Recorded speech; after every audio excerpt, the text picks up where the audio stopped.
पाकिस्तान का एक और पड़ोसी ईरान जंग के दहाने पर है। डोनाल्ड ट्रंप क्या ईरान पर चढ़ाई की राह हमवार करेंगे? कमला हैरिस जीतेंगी तो क्या पाक भारत ताल्लुकात में बेहतरी आ सकेगी? इन्हीं मौज़ूआत पर आज हम बात करेंगे। मैं हूं आपका मेज़बान मोहम्मद जुनैद और आप देख रहे हैं यूएस इलेक्शंस 2024 के सिलसिले में तीसरा स्पेशल शो। इस्लामाबाद से हमारे साथ मौजूद है आज सेनेट की स्टैंडिंग कमेटी बराए डिफेंस के चेयरमैन मुशाहिद हुसैन सैयद, साबिक सफ़ीर मलिहा लोधी, एजाज चौधरी, नगमाना हाशमी। मैसेच्यूसेट्स से हमारे साथ हैं प्रोफेसर डॉक्टर आदिल नजम और स्टूडियो में हमारे साथ हैं कंट्रोलर जियो न्यूज़ नसीम हैदर जो आलमी अमूर के तज्ज़ियाकार भी हैं। हम प्रोग्राम में सवालात का और गुफ्तगू का आगाज़ करेंगे मुशाहिद हुसैन सैयद से। मुशाहिद साहब, वैसे तो ट्रंप कहते हैं कि उनके दौर में जंगें नहीं हुई और बैरून दुनिया में भी इस बारे में बात की जाती है, वो जीते तो जंगें ख़त्म करवा देंगे। कितना खदशा है कि वो मुंतखब हुए तो इसराइल को ईरान के खिलाफ जंग पर उकसा सकते हैं, क्योंकि वो ईरान की एटमी तंसीबात को निशाना बनाने पर उकसाते रहे हैं? मेरे ख्याल में इलेक्शन कैंपेन में जो गुफ्तगू होती है उसका ताल्लुक बाद में पॉलिसी से नहीं होता। इलेक्शन कैंपेन में अगर उन्होंने इजराइल की भरपूर हमायत की है, जिसमें सर फहरिस्त बाइडन और कमला हैरिस भी शामिल हैं, क्योंकि अमेरिका में तो इजरायली लॉबी इतनी मजबूत है कि जो भी सियासतदान है अगर उसने सियासत करनी है तो इजराइल की खुशनुदी हासिल जरूर करता है।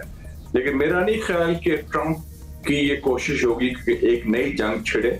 उनका फोकस मुख्तलिफ है बाइडन और कमला हैरिस से, और वो कोशिश यही करेंगे कि इजराइल ने जो भी किया है वहां तक कायम रहे और जंग का खात्मा हो, चाहे मशरकी वुस्ता हो या यूक्रेन। मलिहा साहिबा, बज़ाहिर इसराइल की कोशिश है कि अमेरिका के सदारती इंतखाबात से पहले जंग छिड़ जाए। कितना इम्कान है कि ट्रंप सदर बने तो ईरान इसराइल जंग पूरी शिद्दत इख्तियार कर सकती है? मैं समझती हूँ कि जो हम जानते हैं सदर ट्रंप के बारे में, साबिक सदर ट्रंप के बारे में, वो ये है कि वो जंगों के ख़िलाफ़ हैं। वो एक एंटी वॉर शख्सियत हैं जो कि हर चीज़ एक तरह से एक बिजनेसमैन के लेंस से देखते हैं, और बिजनेसमैन कभी नहीं चाहते कि दुनिया में जंगें हों या जंगें फैलें। तो इजराइल चाहे जो मर्ज़ी चाहे कि वो ईरान पे हमला करे और उसको अमेरिका उसके साथ मुलव्वस करे, मैं नहीं समझती ये इतना आसान होगा इजराइल के लिए। सदर ट्रंप तो वैसे भी कह चुके हैं कि वो यूक्रेन की जंग जो है वो बंद करवाना चाहते हैं मुज़ाकरात के ज़रिए। और उन्होंने ये भी एक दफ़ा शायद कहा कि अगर वो सदर होते तो ये गाज़ा में जो जंग हो रही वो इस तरह से ना चलती रहती, जो कि चलती रही 1 साल से ज़्यादा भी हो गया है। तो मेरा ख्याल है अभी तो बहुत कबल अज़ वक्त है ये कहना कि जी अगर वो सदर बन जाते हैं तो इजराइल को एक सपोर्ट मिल जाएगी, उनको बैकिंग मिल जाएगी हमला करने की। और इतना आसान नहीं है ईरान पे हमला करना। ये भी एक बहुत बड़ी गलतफहमी है तज़ियागारों की भी, और मेरा ख्याल है अमरीकी उसकी इजरायली अथॉरिटीज़ की भी, कि फुल स्केल जंग ईरान के साथ इतना आसान नहीं। ईरान की भी डिफेंस कैपेसिटी है और इतना इसके नतायज जो हैं ये बहुत ही ख़तरनाक होंगे। मैं नहीं समझती कि इजराइल इतना कॉन्फिडेंट है कि नतायज उनके फेवर में ही जाएंगे। नगमाना नाहिद साहिबा, रूस और चीन तो खबरदार कर रहे हैं कि इसराइल इस जंग को ईरान तक ना फैलाए, लेकिन वाक़यात को देखें जो बड़े वाक़यात हुए। इस्माइल हनिया के तेहरान में कत्ल से तो किसी हद तक ये जंग पहले ही शुरू की जा चुकी थी। कमला जीते या डोनाल्ड ट्रंप, इस जंग को किस हद तक आप बढ़ता देख रही हैं? जब तक ट्रंप या कमला हैरिस आके ओथ लेके अपना state of the union address नहीं करते और ये नहीं बताते कि जी उनकी आगे पॉलिटिकल ओरिएंटेशन क्या है, तो ये तो कयास आ रही है। और दूसरी बात यही है अगेन कि इस वक्त इंडिया के तो वो अमेरिका के तो हक में नहीं है कि ईरान भी इस जंग का पूरी तरह से हिस्सा बन जाए, क्योंकि पहले ही इस एरिया में काफ़ी इन्फ्लुएंस डाइल्यूट हुआ है अमेरिका का, और वो नहीं चाहेगा कि मज़ीद डाइल्यूट हो। क्योंकि देखें, ईरान लेबनान नहीं है, ईरान एक बहुत बड़ी ताकत है, ना सिर्फ खत्ते में बल्कि दुनिया में। डॉक्टर आदिल नजम, ट्रंप ने कहा तो ये जाता है कि वो जंगों के हिमायती नहीं है और उनके आने से जंग का खदशा नहीं होना चाहिए, लेकिन ट्रंप ने यूरोप की बरसों की मेहनत पर पानी फेरा। ईरान न्यूक्लियर डील ख़त्म कर दी, बाइडन ने उसे बहाल नहीं किया और अब ये झड़पें रफ्ता रफ्ता छोटी जंगों में बदल गई हैं। आपके नज़दीक रूस और चीन इस जंग को ईरान तक फैलने से रोक सकते हैं? देखिए, इन अ वे तो फुल फ्लेज वॉर इसको अमेरिका भी नहीं चाहता। अमेरिका यकीनन जो है वो इजराइल का सबसे बड़ा हमायती है, लेकिन वो ये नहीं चाहता कि ये फुल फ्लेज वॉर जो है रीजनल हो जाए। इन अ वे वो नाइदर विलिंग है नॉर केपेबल है इस वक्त of raining in Netanyahu. So in that sense तो एक तरह से कंसेंसस ही है इन बड़ी ताकतों में कि बड़ी जंग ना हो। बड़ी जंग चाहता कौन है? बड़ी जंग इस वक्त जो है सबसे ज्यादा अगर कोई चाहता है तो वो नेतन्याहू चाहता है, क्योंकि वो इन अ वे ईरान को यूज करना चाहते हैं, प्रोवोक करना चाहता है कि ईरान कोई ऐसा एक्ट करे, क्योंकि ईरान इतना अनपॉपुलर है इन द वेस्टर्न वर्ल्ड कि सारा जो फोकस है वो इजराइल से हट के ईरान की तरफ चला जाए। So I do not see as such कि अमेरिका जो है वो बड़ी कोशिश करेगा या चाहेगा कि जंग बढ़ जाए, लेकिन नॉर डू आई सी कि अमेरिका इस वक्त या ये कोशिश सीरियस कोशिश कर रहा है इसको रोकने की। इसके मुराद है Israel. So this is a really bad situation जिसमें चाहे कामला हैरिस सदर बने या ट्रंप सदर बने, आई do not think either of them will have the willingness और एबिलिटी कि ये टोटली कंट्रोल कर सकें कि ये किस समझ जाएगी। एजाज चौधरी साहब, ईरान के खिलाफ महाजराई अगर बढ़ती है तो अरब ममालिक का किरदार क्या हो सकता है आपकी नज़र में? पाकिस्तान इस सूरत हाल से कैसे निपटेगा? क्या रद्द-ए-अमल हो सकता है पाकिस्तान का? ये इसमें कोई शक नहीं है कि डोनाल्ड ट्रंप जो है उनका अपने पिछले दौर में भी यही रवैया था कि ईरान के खिलाफ मैक्सिमम प्रेशर, ये उनकी पॉलिसी थी कि मैक्सिमम दबाव डालना है जितना हो सकता है। और इसराइल के वो बिल्कुल हमायती हैं। लेकिन आपको पता है कि इसराइल और फ़लस्तीनियों का जो तनाज़ा है वो बुनियादी तौर पर ईरान को जो घसीट रहे हैं बीच में इसराइल, वो इसलिए ताकि दुनिया में जो इतना दबाव उनके ऊपर बहुत बढ़ गया है इसराइल के ऊपर, उसको हटाने के लिए वो ईरान को बीच में घसीट रहे हैं। लेकिन बहरहाल ईरान की वहाँ पे प्रॉक्सीज हैं, हिजबुल्लाह भी है, हमास भी है, इस वजह से ईरान एक किस्म का पार्टी तो बन गया। लेकिन इसराइल तो बेशक चाहता है कि किसी तरह छोटी मोटी जंग हो और अमेरिका भी उसमें दिया है, लेकिन मेरा नहीं ख्याल कि अमेरिका में कोई भी पार्टी, यानी ना डोनाल्ड ट्रंप ना कमला हैरिस ये चाहते हैं कि जंग हो। मलिया लोधी साहिबा, इसराइल का मतलब अमेरिका और नेटो अरकान भी तस्वुर किए जाते हैं। अगर इसराइल और ईरान की जंग शिद्दत इख्तियार करती है तो पाकिस्तान को किस नौयत के अमरीकी दबाव का सामना हो सकता है इन हालात में? मैं नहीं समझती कि अमरीकी कोई दबाव होगा अगर ईरान और इसराइल के दरमियान कोई बहुत ही फुल स्केल जंग छिड़ती है। अमेरिका को पता है कि हम हमसाए हैं ईरान के, हम ईरान के ख़िलाफ़ तो कुछ नहीं कर सकते। और दूसरा ये कि पाकिस्तान की जो स्टेटमेंट्स आई हैं अभी तक, जब इसराइल ने हमला किया ईरान पे तो आपने देखा कि उसमें तो पाकिस्तान ईरान के साथ खड़ा हुआ है। तो मैं नहीं समझती कि पाकिस्तान का कोई इसमें रोल होगा। ये ज़रूर है कि ये बहुत ख़तरनाक चीज़ होगी पूरे खित्ते के लिए और ख़ास तौर पे पाकिस्तान के लिए, लेकिन मैं तो कोई इस तरह का दबाव नहीं देखती अमेरिका से। नगमाना साहिबा, आपके नज़दीक इसराइल ईरान जंग की सूरत में पाकिस्तान को किसी ऐसे सूरत हाल के लिए तैयार रहना चाहिए जिसमें कुछ मुश्किलात हो सकती हैं? तो देखिए, जब अफगानिस्तान में सोवियत यूनियन आया और जब ईरान में इस्लामिक डिस्पेंसेशन आई और रेवोल्यूशन आया, तो एक साथ ही आए थे, 10 दिन का फर्क था। तो पाकिस्तान पे क्या असरात हुए? क्या हम उस नेगेटिव जो, या ये कहना चाहिए कि जो एक स्ट्रेटेजिक और पॉलिटिकल फ्लक्स था उस वक्त और हालात पॉलिटिकल खराब थे इन दोनों ममालिक में, तो क्या पाकिस्तान ने सफ़र नहीं किया? अभी तक कर रहा है। तो हमारा ईरान जो है वो एक बहुत ही देरीना दोस्त है, ब्रदर मुल्क है। तो उसमें अगर इस तरह हमला होता है तो और जिसका हमारे साथ इतना बड़ा 1300 किलोमीटर का बॉर्डर है, तो जाहिर सी बात है कि हम पे असर आएगा, इकोनॉमिक असर भी आएगा, पॉलिटिकल असर भी आएगा, रेफ्यूजीज का भी असर आएगा, और हमारी अपने लोग जो हैं उनकी अपनी एक बहुत गहरी एफिलिएशन और फीलिंग्स हैं ईरान के लिए। तो जाहिर सी बात है हम पे तो पॉलिटिकल, इकोनॉमिक, स्ट्रेटेजिक हर लिहाज से प्रेशर आएगा। तो हम तो बिल्कुल ये नहीं चाहेंगे कि ईरान किसी भी जंग में मुब्तला हो या उसके ऊपर कोई भी जंग मुसल्लत की जाए। नसीम हैदर, एक इम्कान तो ये है कि ये जंग नहीं हो सकेगी, इतना आसान नहीं है एक बाकायदा पूरी जंग छेड़ना ईरान के ख़िलाफ़। लेकिन अगर ईरान के ख़िलाफ़ जंग होती है तो क्या असरात की हम बात करें या बिल्कुल ही ख़ित्ता बदल जाएगा? देखिए, सबसे पहले ये देखना चाहिए इसमें मेरे ख्याल में कि अगर ईरान के ख़िलाफ़ जंग होती है, जिसका किसी हद तक कहना चाहिए कि आगाज़ हो गया, क्योंकि इस्माइल हनिया की किलिंग, असैसिनेशन और फिर उसके बाद ये जो अटैक हुआ है, तो एक लिहाज से ये किसी हद तक छोटे पैमाने पर जंग अभी शुरू हो चुकी है।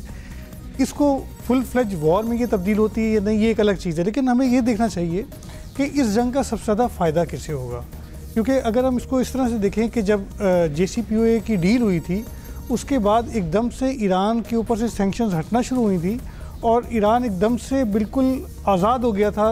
एक तरह से उनके बिल्कुल एक नया इकनॉमिक बूम आया था, वो ग्रेजुअली कम हुआ है। और अगर ये जंग होती है तो फिर इसका मतलब ये कि वो बिल्कुल इकनॉमिक तबाही की तरफ जाएंगे। और ज़रा सी मिस कैलकुलेशन हो, एक बम कहीं किसी इस रीजन में कहीं गिर गया तो फिर ये इस जंग की नौयत ही बदल जाएगी। तो मेरे ख्याल में इसलिए बड़ा सेंसिटिव है इसको रोकना और इम्पॉर्टेंट भी। पूरे खत्ते पे उसके फिर असरात होंगे तमाम ममालिक पर।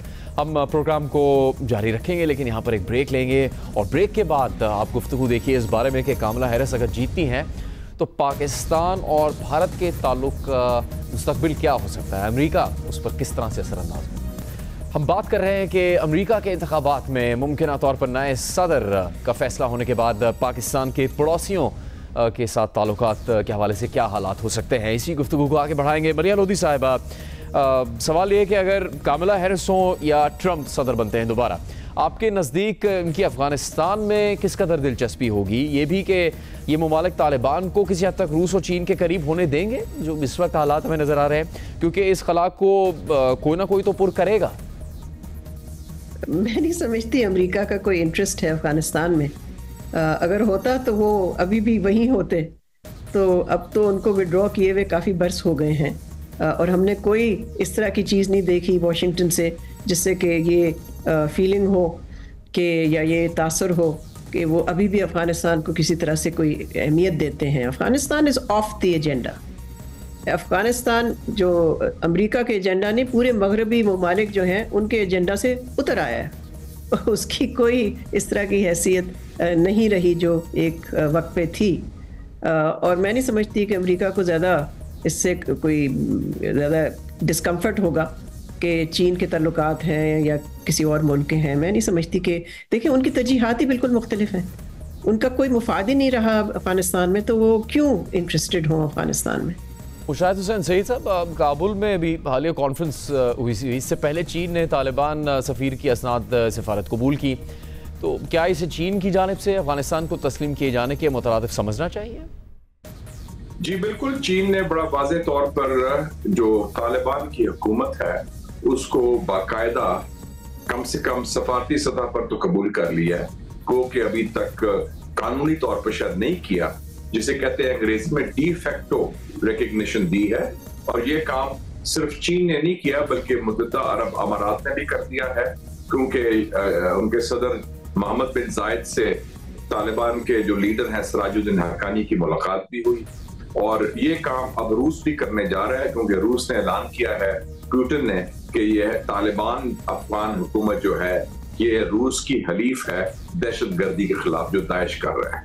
तो उनकी कबूलियत इस खित्ते में तो काफी हो गई है और मुझे लगता है कि ईरान और तुर्की भी ये काम करेंगे कि ये जो हुकूमत है अफगान तालिबान की, चीन, यूएई और रूस की तरह उसको कबूल करें। नगमाना नाहिद साहबा, हमने देखा कि अमेरिका ने तालिबान के कुछ धड़ों से दूरी इख्तियार की तो चीन और रूस उन धड़ों के करीब हो गए। बज़ाहिर रूस भी तालिबान हुकूमत को तस्लीम करने पर गौर कर रहा है, जिस तरह मुशाहिद साहब ने भी कहा। तालिबान पर किस हद तक एतमाद किया जा सकता है? देखिए, उस तरह तो चीन ने रिकग्निशन नहीं दी, उन्होंने सिर्फ अपने एम्बेसडर को एम्बेसडर कहना शुरू कर दिया, बिकॉज उस तरह तो नहीं उन्होंने कहा कि जी हम तालिबान गवर्नमेंट को रिकग्नाइज करते हैं, बट उनकी एंगेजमेंट है, उनके लिए वो बहुत इंपॉर्टेंट है, उनके बैकयार्ड में है, उनकी स्टेबिलिटी और सिक्योरिटी के लिए बहुत ज़रूरी है कि अफगानिस्तान में अमन और सुकून हो और वहाँ से टेररिज्म उनके इलाकों में ना फैले, और वह तरक्याती काम जो उनका इकोनॉमिक इंटरेस्ट है और कनेक्टिविटी है वो भी भरपूर तरीके से चीन की चल रही है और वो कभी रुकी भी नहीं थी। तो किसी भी अफगान डिस्पेंसेशन के दौरान उनके इकोनॉमिक एक्टिविटीज और प्रोजेक्ट्स नहीं रुके थे। और अगर आपको याद होगा तो ये बहुत पहले से, ये तालिबान के टेक ओवर करने से पहले से भी चीन ने अपने चैनल्स ऑफ कम्युनिकेशन ओपन रखे हुए थे। एजाज चौधरी साहब, पाकिस्तान अभी अफगानिस्तान के असरात झेल रहा है, शायद इसी वजह से अभी काबुल में हुई कॉन्फ्रेंस में पाकिस्तान ने आला सतह पर नुमाइंदा भी नहीं भेजा। तो क्या वजह है कि बज़ाहिर इलाकाई ममालिक पर इंहिसार करने वाली तालिबान हुकूमत खित्ते को सिक्योरिटी यकीन दहानियाँ करवाने में नाकाम है? उस तरह से ये सब कुछ वाज़ेह नहीं हो सका अभी तक। देखिए, तालिबान की जो हुकूमत बनी है उसने पाकिस्तान समेत तमाम हमसायों को और पूरी दुनिया को बहुत मायूस किया है। उनका ये ख्याल है कि वो जिस तरह पिछली मर्तबा अपनी चलाते रहे सिलसिला, इस दफ़ा भी चला सकते हैं। उन्होंने ये जंग जीत दी है अमेरिका के खिलाफ।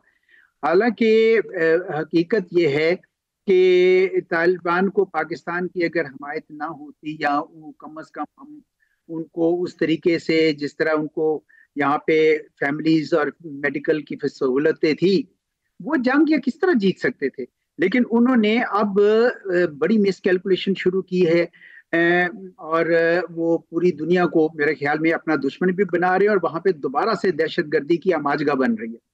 अब सवाल ये है कि कमाला हारिस और डोनाल्ड ट्रंप दोनों इसमें इंटरेस्टेड होंगे कि अफगानिस्तान में वो अपनी दिलचस्पी ले। मेरा ख्याल में दोनों की अब दिलचस्पी नहीं है अफगानिस्तान में, सिवाय इसके कि जो काउंटर टेररिज्म है उसके लिए डेमोक्रेट्स भी शायद चाहेंगे कि पाकिस्तान के साथ कुछ ताउन करें और डोनाल्ड ट्रंप भी चाहेंगे। नसीम मलिया साहब ने काफ़ी खुलकर कहा कि अमेरिका की क्या दिलचस्पी है नहीं। आप काफ़ी अरसे से रिसर्च कर रहे हैं अफगानिस्तान के मामले पर, तो आपके नज़दीक सूरत हाल इस वक्त जो हालात है इसमें सिक्योरिटी गारंटीज दिया जाना कितना ज़रूरी है और क्या हो सकेगा ऐसा? देखिए, अगर रीजन के लिहाज से देखें तो इस वक्त सबसे ज़्यादा जो सिक्योरिटी गारंटीज चाहिए किसी मुल्क को वो ईरान है, क्योंकि जो उसका बॉर्डर है उसके ऊपर दाइश है। ईरान का क्लेम ये है कि ये यूएस स्पॉन्सर्ड ग्रुप है जो कि उनको दहशतगर्दी का शिकार करना चाहता है। तो तालिबान क्या उस दाइश को कंट्रोल करेंगे, ये एक बड़ा इंपॉर्टेंट फैक्टर होगा। फिर दूसरा चीन, क्योंकि संक्यांग में एक दहशतगर्दी की जो लहर थी उसको चीन ने कंटेन कर लिया, लेकिन दाइश वहाँ भी मौजूद है और चीन को ख़तरा है, तो इसलिए चीन को भी सिक्योरिटी गारंटीज चाहिए। अभी आपने देखा कि सेंट्रल एशियन कंट्रीज़ से कुछ लोग थे जो कि इन्वॉल्व थे वहाँ पर रशिया में टेररिज्म में, जो मॉस्को में हुई। तो रशिया को भी इस रीजन से और ख़ास तौर पे अफ़गानिस्तान से सिक्योरिटी गारंटीज चाहिए, तो इसके बगैर मसला हल नहीं होगा। पाकिस्तान तो आप वैसे ही हम देखते हैं कि आए दिन दहशतगर्दी का शिकार है। बिल्कुल संगीन मसला इस वक्त भी कायम है। आदिल नजम साहब, बस दोहा डील, दिलचस्प बात थी कि दोहा डील के वक्त डोनाल्ड ट्रंप ने तालिबान को कैंप डेविड आने की दावत दी थी, जिस पर डेमोक्रेट्स की जानिब से बहुत तनकीद की गई। अब अगर ट्रंप सदर बनने में कामयाब होते हैं तो अफगानिस्तान हुकूमत को अमेरिका की जानिब से तस्लीम किए जाने से मुतालिक कोई पेशरफ मुतवक्के है? इस बारे में बात हो रही है क्या अमेरिका में? ट्रंप का इंटरेस्ट अफगानिस्तान में ख़त्म हो चुका है। बेसिकली हिज इंटरेस्ट वाज कि मैंने वहाँ से निकलना है। और शायद बाइडन का भी आखिर वक्त तक इंटरेस्ट ये था। इस वक्त जो है मेरे ख्याल में आई रियली डू बिलीव कि अमेरिका के जो अंदरूनी मसाइल हैं, जो अंदरूनी डिवीज़न है जो हमें इस इलेक्शन में नज़र आ रही है, वो इतनी बड़ी है कि हम अभी तक अमेरिका को इस तरह बात करते हैं कि जैसे सारी जो दुनिया की बसात है वो मैनेज कर रहा है। लेकिन हमने अगर पिछले सालों में कुछ देखा है, ट्रंप के दौर में भी और पिछले इन 4 सालों में भी बाइडन के साथ, वो देखा है कि अमेरिका वो सुपर पावर नहीं है। सुपर पावर का मतलब ये नहीं कि उसके पास ताकत नहीं है, लेकिन सिर्फ ताकत से नहीं होता है, एक विलिंगनेस भी होती है और एक मॉरल अथॉरिटी भी होती है। खुसूसन जो गजा में हुआ है उसके बाद उसकी मॉरल अथॉरिटी जो है बाकी दुनिया पे, उस पे जितना बड़ा धचका पहुंचा है मेरे ख्याल में अभी पूरी तरह अमेरिका ने भी रियलाइज नहीं किया। सो ये एज्यूम करना कि जनाब दुनिया की सियासत जो है 2025 में उसी तरह अमेरिका तहरीर करेगा जैसे आज से शायद 15-20 साल पहले करता था, दैट इज नॉट ट्रू। ना अमेरिका में विलिंगनेस है, ना एपेटाइट है, और ना मेरे ख्याल में इस वक्त कैपेसिटी। नगमाना साहिबा, ट्रंप जीते या कमला हैरिस जीते, आपके नज़दीक क्या फैक्टर है जो अफगानिस्तान की आलमी तनाई को दूर कर सकेंगे, और ये भी कि क्या बरसर इक़्तिदार शख्स की पॉलिसी अमरीकी रियासत की पॉलिसी पर असरअंदाज हो सकेगी? देखिए, अफगानिस्तान एक बहुत कॉम्प्लिकेटेड मसला है और ये कहना बिल्कुल गलत होगा कि अमेरिका ने उसको अपनी इंटरनेशनल या रीजनल जो उनकी कैलकुलेशंस है उससे उसको बिल्कुल अलग कर दिया है। ऐसा नहीं है। और इस वक्त इतने मामला चल रहे हैं जिस पे नेचुरली यूक्रेन की वॉर है, गाजा का मसला है, ये जिससे थोड़ी सी अटेंशन डाइवर्ट हुई है। लेकिन अफगानिस्तान स्ट्रेटेजिकली बहुत इम्पोर्टेंट है और पूरे रीजन का जो डेवलपमेंट है, स्टेबिलिटी है, पीस है, वो उसके साथ लिंक्ड है। और ख़ास तौर पे एक टेररिज्म का एलिमेंट है जो बहुत ही इम्पोर्टेंट है, हमारे लिए भी इम्पोर्टेंट है और रीजन के और इंटरनेशनल कम्युनिटी के लिए भी इम्पोर्टेंट है। तो अफगानिस्तान से एंगेजमेंट तो बिल्कुल ख़त्म नहीं हुई और अमेरिका की अभी भी एंगेजमेंट उनसे जारी है। यूरोप की बहुत कॉम्प्रिहेंसिव एंगेजमेंट जो है वो अफगानिस्तान के साथ जारी है, बेतहाशा ट्रैक से जिन पे बात हो रही है। तो अब ये लोग अपने इलेक्शन से फारिग होते हैं तो फिर देखते हैं कि आगे टैक्टिकली वो किस तरफ मूव करेंगे। अमरीकी इंतखाबात के हवाले से स्पेशल शो जियो न्यूज़ पर जारी है। पाकिस्तान के हमसाए और अमरीकी इंतखाबात के बाद पैदा होने वाले हालात किस तरह से असरअंदाज हो सकते हैं पाकिस्तान और चीन के ताल्लुक पर, और फिर अमरीकी दबाव के हवाले से बात होगी एक ब्रेक के बाद। Welcome back. पाकिस्तान और चीन के इक़्तिसादी ताल्लुकात के हवाले से मुस्तकबिल में भी कई मंसूबे हैं और CPEC के हवाले से क्या तहफ़्फ़ुज़ात रहे हैं अमरीकी इंतज़ामिया के, वो भी आप सब जानते हैं। हम प्रोफेसर डॉक्टर आदिल नजम से इस बारे में बात करेंगे। डॉक्टर आदिल नजम, एक और पड़ोसी चीन की अब हम बात करते हैं। ट्रंप दौर में चीन के खिलाफ इक़्तिसादी जंग छेड़ी गई थी, बहुत बयानात थे और किसी भी ना किसी खिताब में वो ज़रूर इसका जिक्र करते थे। बाइडन दौर में ताइवान का इशू गर्म रखा गया। कमला जीते या ट्रंप, चीन के खिलाफ सफारती जो महाजराई है वो किस हद तक जा सकती है आपके ख्याल से? चीन एक ऐसा मसला है, चीन एक ऐसा सवाल है जिसमें एक अमेरिकन कंसेंसस है, एक अमेरिकन कंसेंसस है, एक अमेरिकन डर है कि ये जो चीन की ग्रोथ है ये अब अमेरिका के लिए एक डेंजर है और उसको इन्होंने किसी तरह रोकना है। अब उस रोकने के जो तरीक़ेकार हैं, जो कितने मुंह फट अंदाज से रोकना है, दैट माइट चेंज। ट्रंप का बोलने का स्टाइल फर्क होगा, लेकिन contain the need to or the desire to contain China जो है वो, चाहे कमला हैरिस हो चाहे वो डोनाल्ड ट्रंप हो, that is an American establishment's goal और वो रहेगा।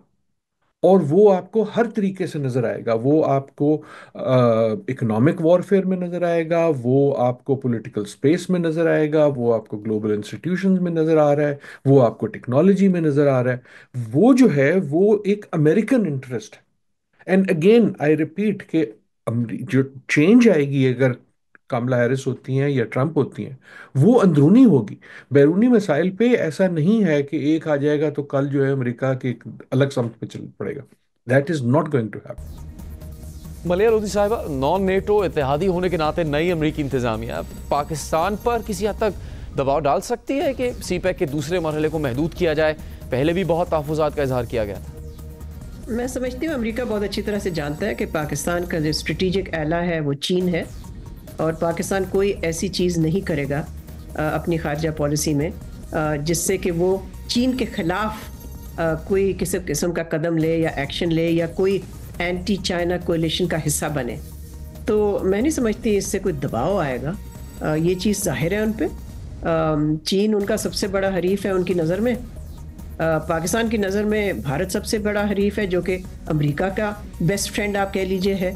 तो हमारे जो ताल्लुकात हैं पाकिस्तान और यूनाइटेड स्टेट्स के, वो इन दोनों रियलिटीज़ को तस्लीम करने के बाद ही कोई रीडिफाइन हो सकते हैं। ये दो रियलिटीज़ हैं, ये तब्दील नहीं हो सकती। मेहमाना साहिबा, ट्रंप जीतते हैं तो आपके नज़दीक चीन से इक़्तिसादी महाजराई किस हद तक बढ़ सकती है, और इसे सीपैक पर क्या असरात हो सकते हैं, और क्या कोई नई लहर आ सकती है अमरीकी खदशात की सामने?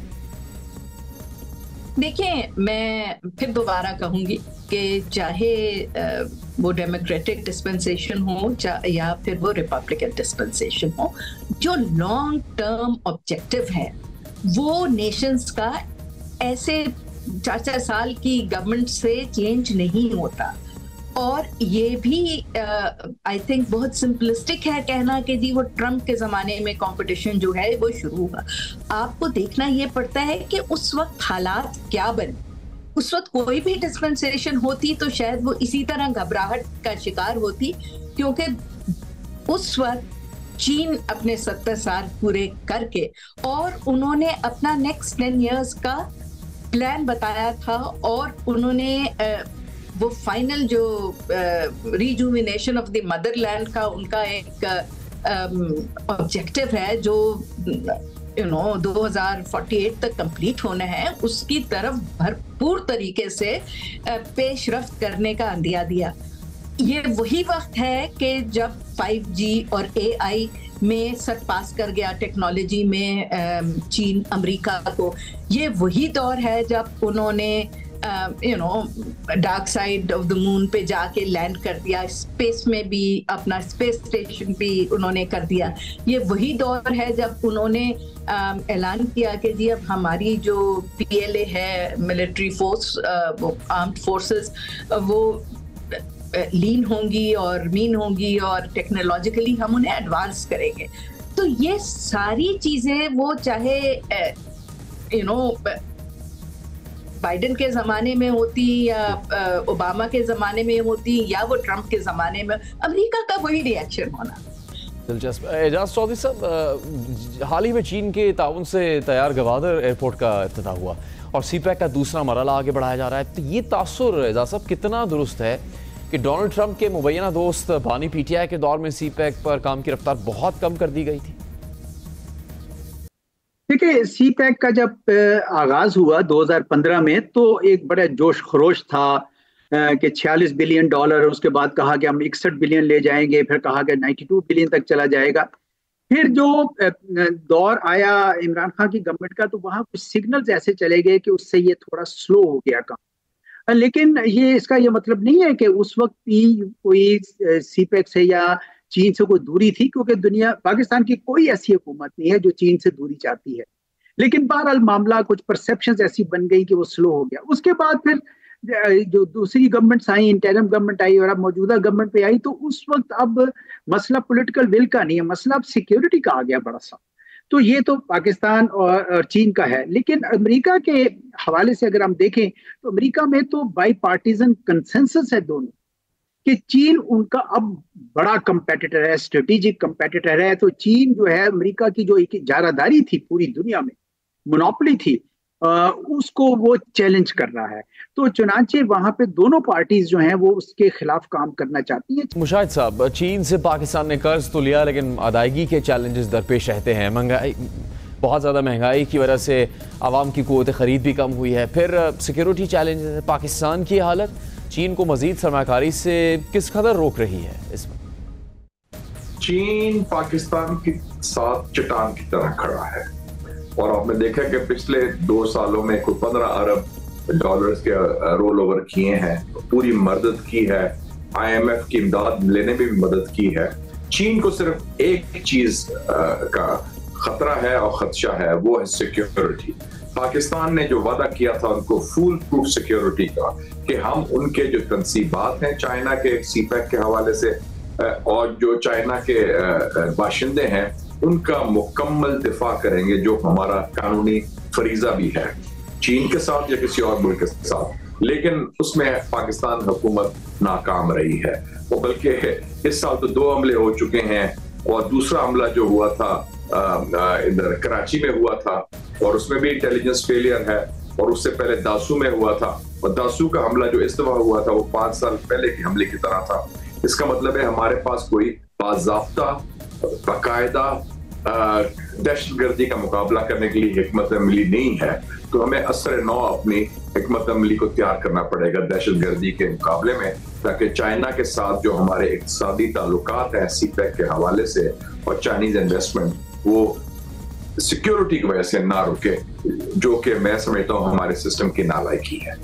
नसीम हैदर, मुशाहिद साहब भी उसी तरह बात कर रहे हैं, लेकिन इस वक्त क्या जो सिक्योरिटी थ्रेट है या सिक्योरिटी इशू वही सबसे बड़ा सिक्योरिटी चैलेंज है चीन के लिए पाकिस्तान में?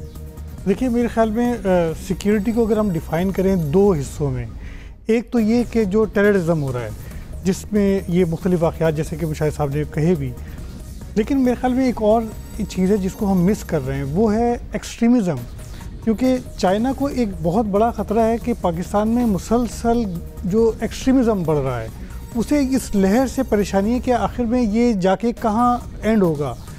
और अगर आपको याद हो कि जनरल कियानी ने ये कहा था कि पाकिस्तान के लिए जो सबसे बड़ा ख़तरा है वो एक्सट्रीमिज़म है, और वो वाहिद जनरल थे पाकिस्तान के जिन्होंने किसी और चीज़ के बजाय एक्सट्रीमिज़म को दहशतगर्दी से भी बड़ा ख़तरा करार दिया था। तो लेकिन क्या हुआ कि वो उसे नहीं रोका जा सका बढ़ते हुए एक्सट्रीमिज़म को। ये एक चैलेंज है, और शायद इसीलिए जो है वो चीन ये कह रहा है कि हम इस सिक्योरिटी ताउन के लिए तैयार हैं ताकि इसको रोका जा सके, वाक़यात उसमें भी शामिल हो सकें सिक्योरिटी अरेंजमेंट्स में। मलयालूदी साहिबा, मशरिक़ वुस्ता पर नज़र डालते हैं हम, तो कामिला हैरिस इस नस्ल कुशी पर लफ्जी अंदाज से तो ज़्यादा कोई मौक़िफ़ इख्तियार नहीं कर रही हैं जो इसराइल, गज़ा और लबनान में जारी रखे हुए हैं, जबकि डोनाल्ड ट्रंप तो साफ कह चुके हैं कि बाइडन इंतज़ामिया को खुली छूट देनी चाहिए कि इसराइल अपना काम मुकम्मल करे। आखिर इसराइल अपनी सरहदें कहाँ तक बढ़ाना चाहता है? और सबसे बड़ी तो नज़र यही होगी कि अब अमेरिका में इंतखाबात होते हैं, नए सदर के आने के बाद क्या होगा इस खत्ते में? मेरा ख्याल है बहुत कबल उस वक्त है ये कहना कि एक नई इंतज़ामिया आएगी अमेरिका में तो उनका क्या रवैया होगा फ़लस्तीन के हवाले से, गाज़ा के हवाले से, इज़राइल के हवाले से। एक चीज़ तो जाहिर है कि जो भी जीतता है इस इलेक्शन में वो प्रो इज़राइली होगा, लेकिन ट्रंप जंग के ख़िलाफ़ है। ट्रंप नहीं चाहता कि जो जंगें हो रही हैं, चाहे वो गाज़ा में हो या यूक्रेन में हो, कि वो जारी रहें। तो उस तरह से या उस हवाले से शायद हमें कोई फ़र्क नज़र आए दोनों में। एजाज चौधरी साहब, अगर लबनान हो या गज़ा जंग, इस जंगबंदी पर मुकम्मल अमल हो भी जाए तो कामिला हैरिस हो या डोनाल्ड ट्रंप हो, क्या वो लबनानी और फ़लस्तीनियों को वापस उनके तबाह इलाकों में आने की इजाज़त के लिए इसराइल पर दबाव डाल सकेंगे? अब तक तो अमेरिका कुछ भी मनवा नहीं सका है इसराइल से। देखिए, डोनाल्ड ट्रंप का अगर आपको याद हो तो उन्होंने तो इसराइल की इतनी ज्यादा हमायत की कि अपनी जो सफारत खाना था अमेरिका का वो जेरूसलम में उन्होंने शिफ्ट किया, लेकिन साथ ही साथ उन्होंने अब्राहम अकॉर्ड भी करवाया ताकि अरबों की तरफ से जो दबाव था इसराइल पे कम हो। तो इसराइल के साथ उनकी मुकम्मल तौर पर हमायत शामिल है। मैं नहीं समझता कि वो इसराइल पे कोई खास दबाव वो डालेंगे, और इसी तरीके से जो कमाला हैरिस भी शायद ना कर सके।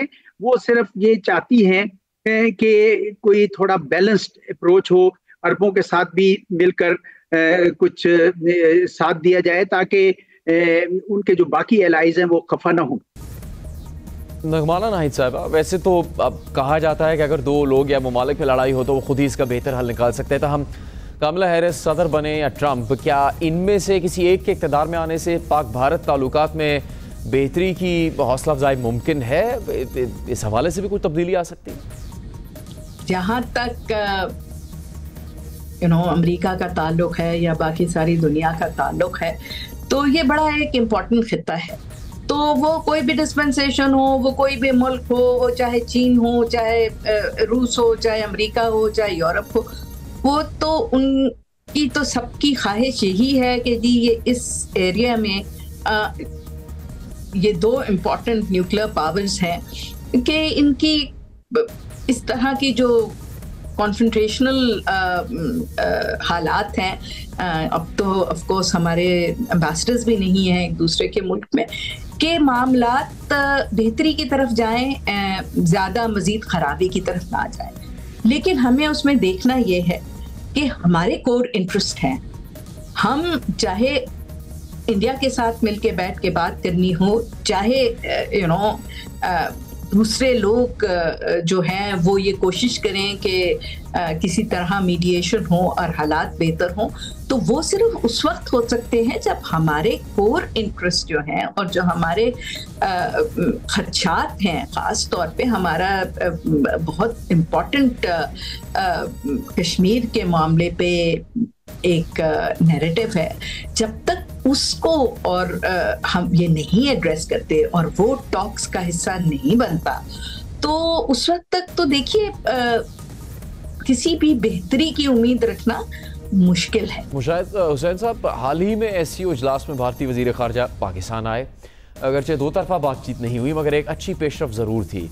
इस बारे में उन्होंने पब्लिकली भी बात की और जाने आमद पे भी अपने ख्यालात का इजहार किया था, वापसी पे जाते हुए भी शुक्रिया अदा किया। आप समझते हैं कि कमला हैरिस का इक़्तिदार में आना पाक भारत ताल्लुकात की बेहतरी में मदद कर सकता है?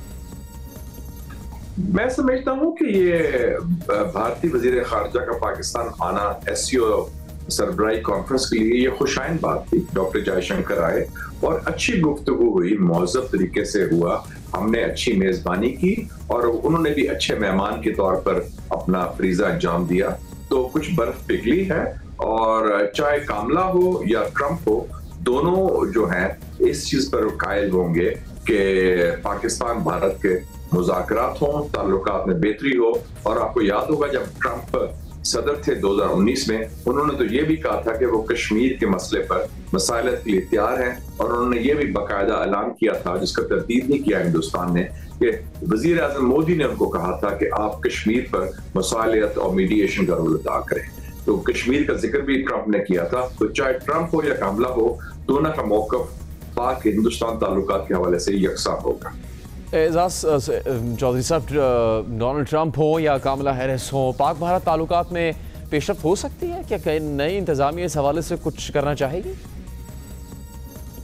दोनों पार्टीज के ऊपर इत्तेफाक राय है कि हिंदुस्तान के साथ उनके जो ताल्लुकात हैं वो तवाना होने चाहिए। उसकी वजह यह है कि वो समझते हैं कि चीन के खिलाफ हिंदुस्तान को तैयार करना चाहिए। तो आपने देखा कि पिछली 2 दहाइयों से हिंदुस्तान के ऊपर बड़ा काम हो रहा है, लेकिन साथ ही साथ वो ये देख रहे हैं कि चीन और पाकिस्तान की दोस्ती है, तो इस वजह से वो समझते हैं कि पाकिस्तान तो चीन के साथ है। तो ये अलाइनमेंट्स तो बनी हुई हैं और वो अमेरिकी जो है ना, मेरा नहीं ख्याल कि उनको ज्यादा इस बात में दिलचस्पी है कि पाकिस्तान और अमेरिका के ताल्लुकात, पाकिस्तान और हिंदुस्तान के ताल्लुकात कोई बहुत ज्यादा सिर्फ वो ये नहीं चाहते कि इनके ताल्लुकात इस तरह बिगाड़ का शिकार हों कि हिंदुस्तान जो वो काम जिससे वो लेना चाहते हैं चीन के खिलाफ कंटेनमेंट का, उसके लिए वो उसको डिस्ट्रैक्शन हो।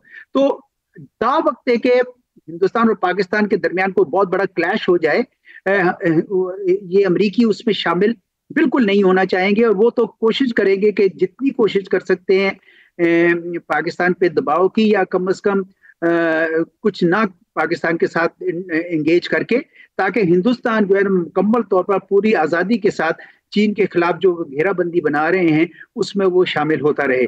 तो मैं नहीं समझता कि अमेरिका के ये दोनों कैंडिडेट कुछ ज्यादा कोशिश करेंगे कि पाकिस्तान और हिंदुस्तान की आपस में गलतफहमियां दूर हों, कुछ उनके ताल्लुकात बेहतर हों। प्रोफेसर आदिल, अमेरिका में कोई भी इंतजामिया हो, क्या उन्हें गर्ज होगी कि पाक भारत ताल्लुकात बेहतर होने चाहिए, तनाव खत्म होना चाहिए?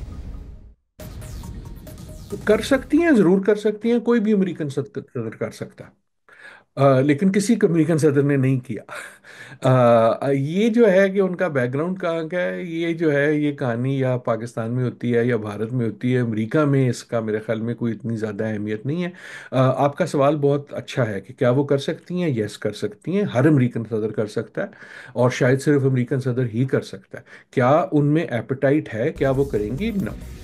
नसीम हैदर, आपके ख्याल से पाक भारत ताल्लुकात में बेहतरी की कह लें कुंजी किसके पास है आखिर?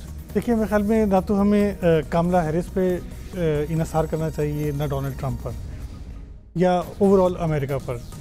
मेरे ख्याल में चीन पर भी हमें इन्हिसार नहीं करना चाहिए इसमें। ये हमें जब ये एक ऐसा इशू है जो हमें खुद से हल करना चाहिए, क्योंकि जब हम इसमें मीडिएशन कराएंगे तो फिर उसमें लोगों के इंटरेस्ट इन्वॉल्व होंगे। जब किसी एक का इंटरेस्ट इन्वॉल्व होगा तो दूसरे का इंटरेस्ट जो है उसके ऊपर ज़रबारी होगी, तो शायद इस वजह से इस मसले को हल करने में और ज़्यादा वक्त लगे।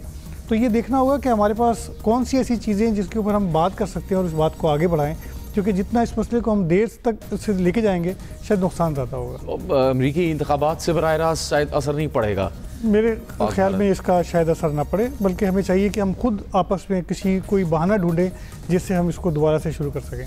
सीम हैदर, आपको बहुत शुक्रिया, दीगर तमाम मेहमानों का भी शुक्रिया। शो का वक्त खत्म होता है। अगले शो में आप देख सकेंगे कि मौसर इंतखाबी मुहिम अब तक किसने चलाई है, वो डोनाल्ड ट्रंप है या कमला हैरिस।